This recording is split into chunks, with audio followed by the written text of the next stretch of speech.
Hi everyone, welcome back to Play Cinema Channel. How are you today? Semoga kalian sehat selalu ya. Kali ini Mbak Yani akan menceritakan sebuah alur rekaman film yang berjudul Dr. Dolittle rilisan tahun 1998. Film yang disutradari Betty Thomas ini bercerita tentang seorang dokter yang mempunyai kemampuan dapat berkomunikasi dengan hewan. Wih, bakal seseru apa kisahnya lur? Oke, daripada kalian penasaran, gak usah kelamaan, gak usah basa-basi lagi. Kita langsung masuk aja ke dalam alur filmnya, let's go!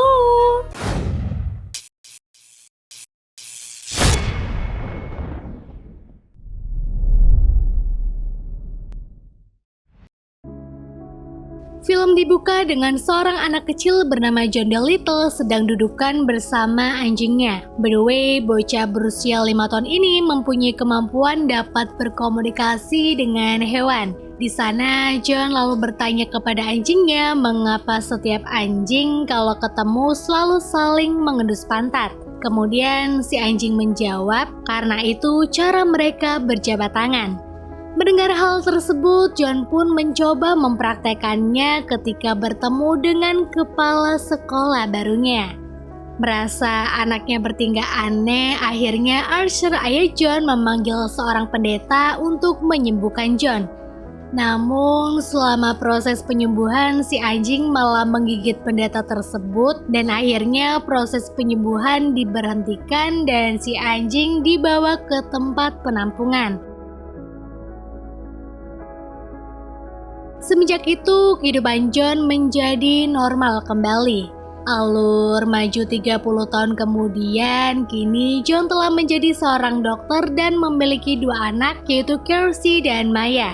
Di mana anak bungsunya itu pecinta hewan banget. Dia juga memelihara seekor hamster bernama Rodney. Dan sekarang Maya yang menemukan satu telur besar di semak-semak pun juga sedang minta izin kepada ayahnya agar dia boleh memeliharanya. Kalau ini namanya Lisa, istri John. Mereka adalah keluarga yang berkecukupan dan bahagia. Hari itu saat John sedang di klinik, dia bersama 2 temannya, Mark dan Kenny, sedang membahas ulang kemantapan mereka jadi menjual saham di rumah sakit ini atau tidak ke perusahaan Calnet. Dan di rumah, Lisa juga terlihat ikut berbagi argumen kepada suaminya mengenal hal tersebut. Lisa mengatakan dia kurang setuju jika John CS akan bekerja sama dengan perusahaan Calnet. Mengingat jika mereka fix bergabung dengan Calnet, maka klinik John CS harus mengikuti semua peraturan di Calnet. Keesokan harinya, karena weekend, John mengajak keluarganya berlibur. Namun malam pertama di sana, jam 2 pagi, tiba-tiba John dikagetkan oleh hamster Maya yang tiba-tiba masuk ke selimutnya.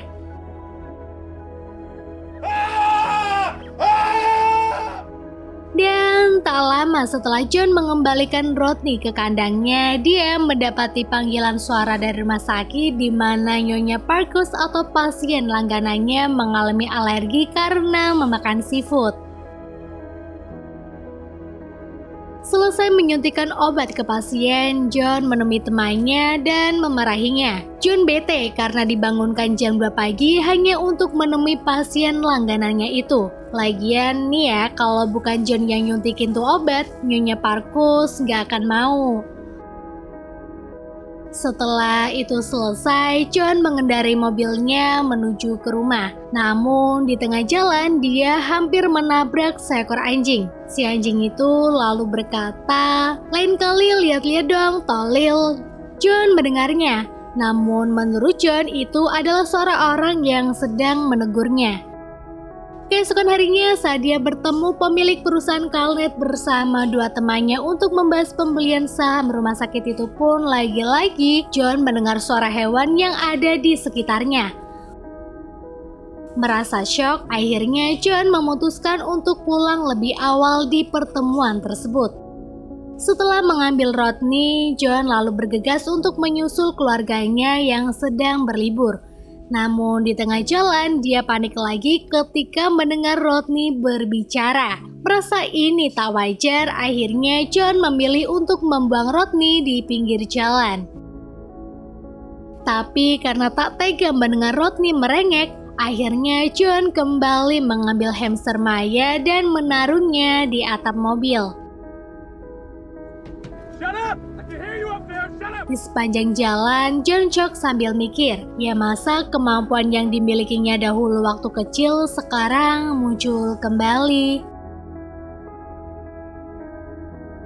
Sesampainya di tempat, John berusaha sebisa mungkin bersikap biasa saja kepada keluarganya agar mereka tak curiga.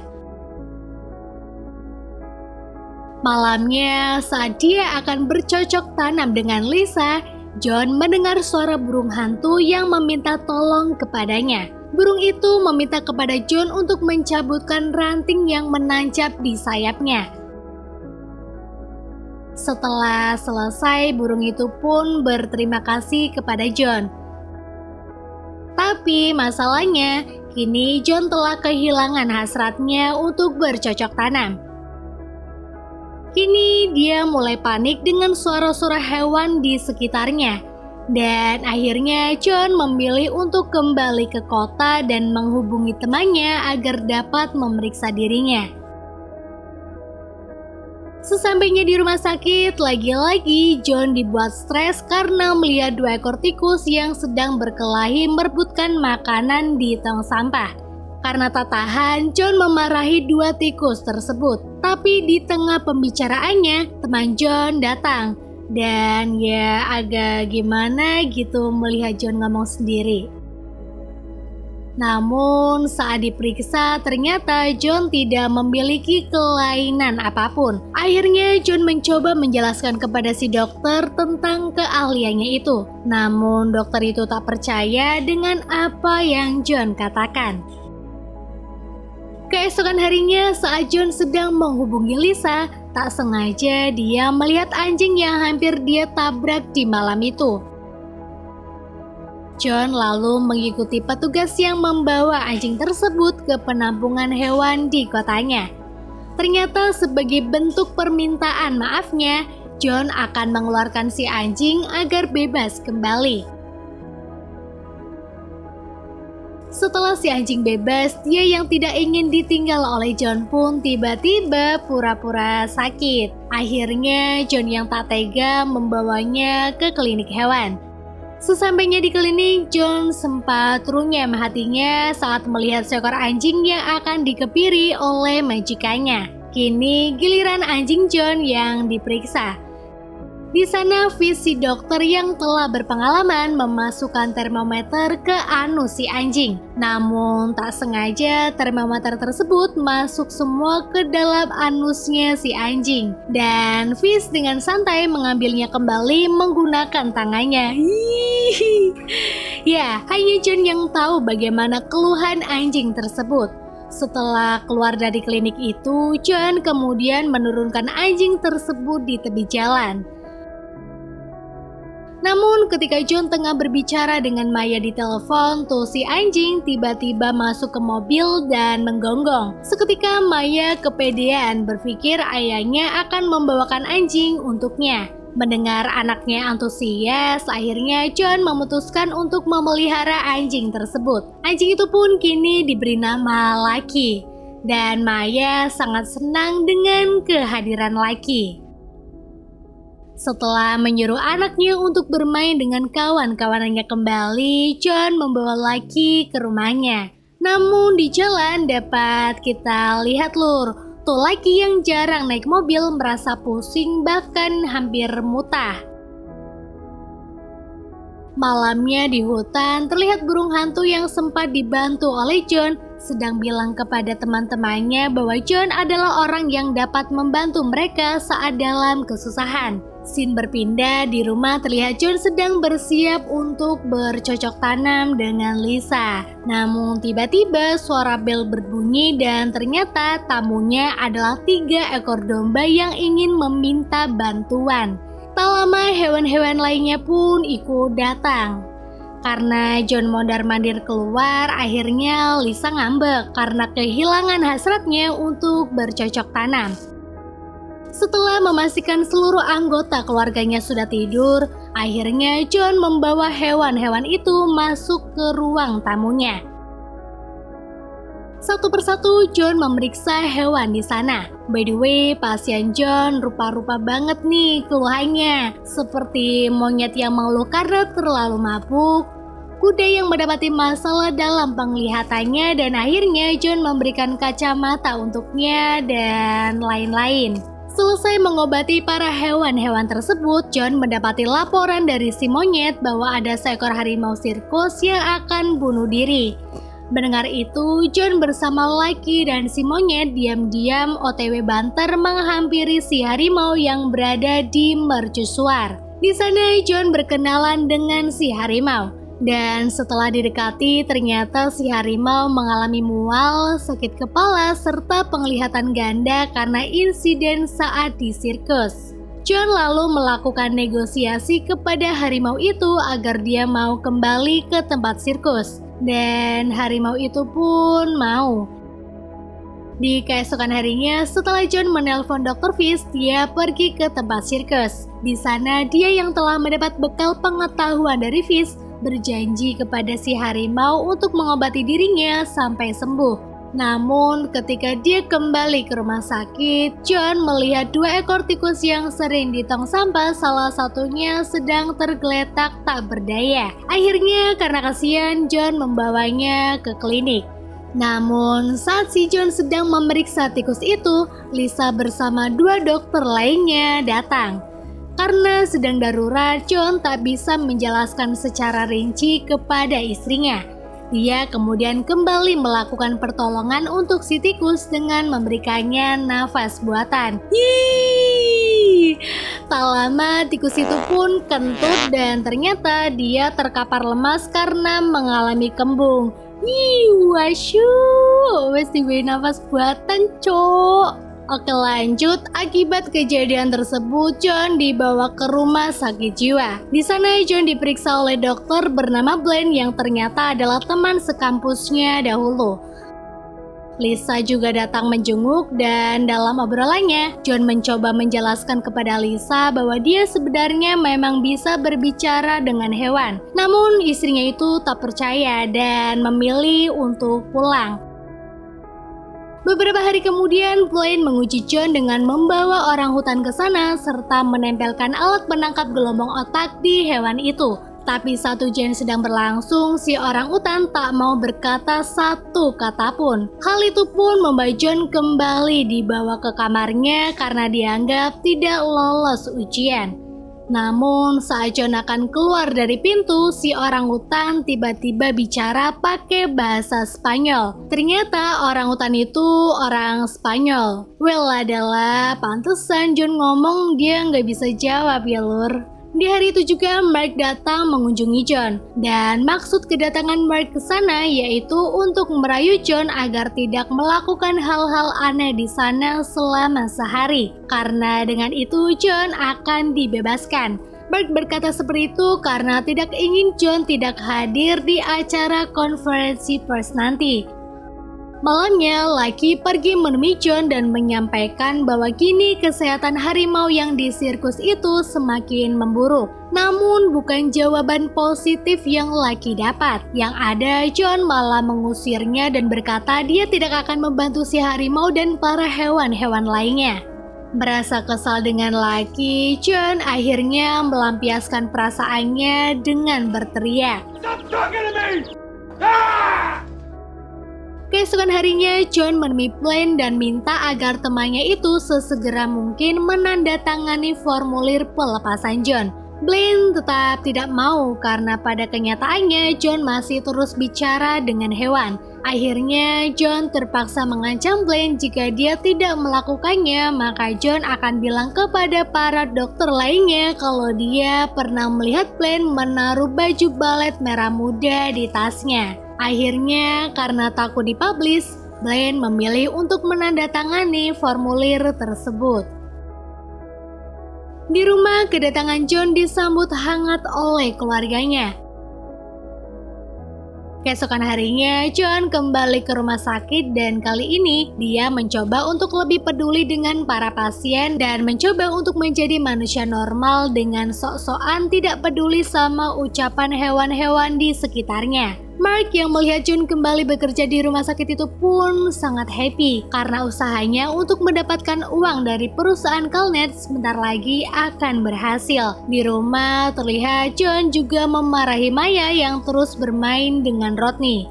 Setelah dimarahi, Maya berkata kepada kakeknya bahwa sebenarnya saat pertama kali dia tahu si ayah bisa berkomunikasi sama hewan, dia merasa senang. Dia senang karena si ayah mirip dengan dirinya yang sering dianggap aneh. Dan tak sengaja John mendengar percakapan tersebut. Malamnya, John dan keluarganya pergi ke konferensi pers. Sebelum keluar dari mobil, John memotivasi Maya dengan berkata bahwa apa yang dilakukan Maya selama ini itu bukanlah aneh, tapi istimewa. Serta menambahi menjadi aneh tidaklah buruk karena banyak orang besar dalam sejarah yang awalnya dianggap aneh. John lalu menyuruh Maya untuk menjadi dirinya sendiri and love yourself. Iya sih, emang menurut Bayani ini penting banget. Oke lanjut, dan sebelum konferensi itu berlangsung, John yang tiba-tiba hatinya berubah haluan memanfaatkan waktunya untuk pergi menemui harimau di tempat sirkus. John lalu mengajaknya ke rumah sakit di mana tempat itu juga konferensi pers dalam beberapa menit lagi akan segera dimulai.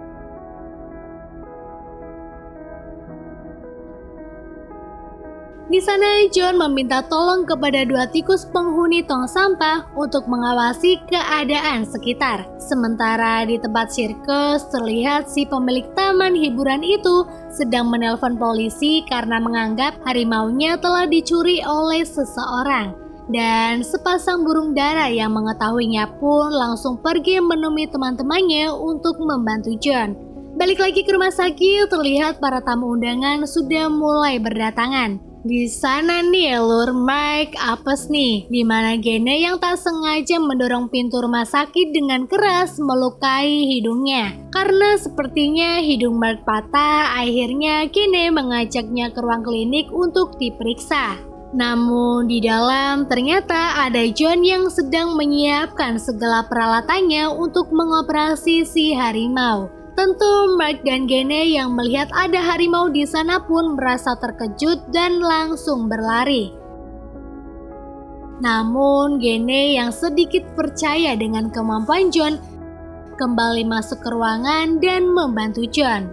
Tapi saat mereka berdua sedang memindahkan harimau yang ada di dalam kotak ke ruang operasi, ketua perusahaan Calnet menyuruh John untuk secepat mungkin memulai konferensi pers tersebut.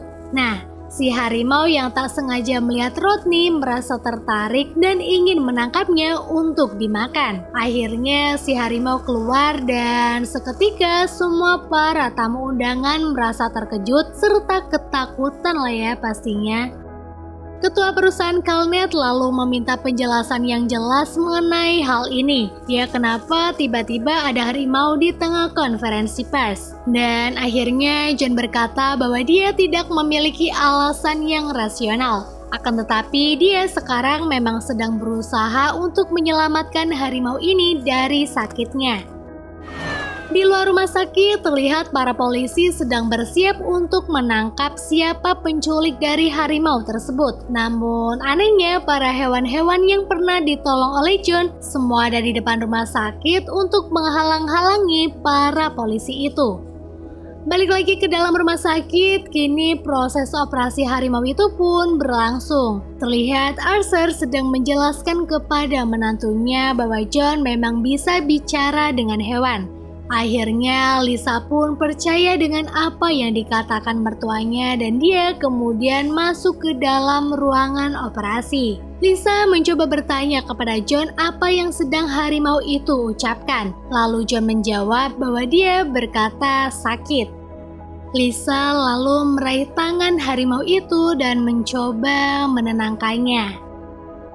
Kini akhirnya operasi itu pun berjalan dengan lancar. Sampai nih ya, kepala perusahaan Calnet aja melongo melihatnya. John lalu berkata kepada pemilik perusahaan Kalnet bahwa dia tak jadi menjual sahamnya di klinik ini kepadanya, dan pemilik perusahaan tak bisa berbuat apa-apa atas keputusan John.